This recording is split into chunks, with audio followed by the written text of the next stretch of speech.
সব বিচার নিজে করতে যায় না, কিছু কিছু বিচার রবের দরবারে যায়, নামাজে সিজদায় পরে দিয়ে দিয়ে। আল্লাহ আমি দুর্বল, আল্লাহ আমি বড় অসহায়, তুমি ছাড়া তো কেউ নাই।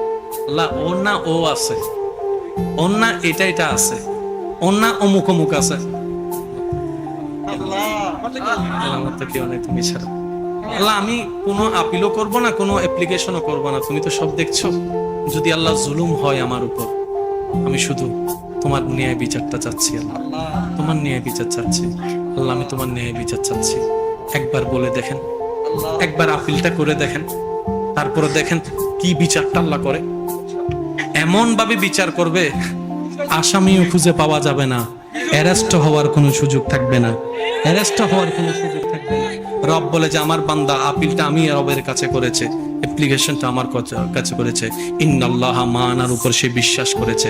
এবার আমি আল্লাহ আমার বান্দার পক্ষে, মজলুমের পক্ষে আমি দাঁড়াইছি। এবার কে আসস আয়, যেদিন রব বলবে কে আসস আয়, তার পক্ষে আমি আছি। ইন্নাল্লাহ আলা কুল্লি শাইইন কাদির, ওই পরাজিতরাই হয়ে যাবে। বলেন সুবহানাল্লাহ।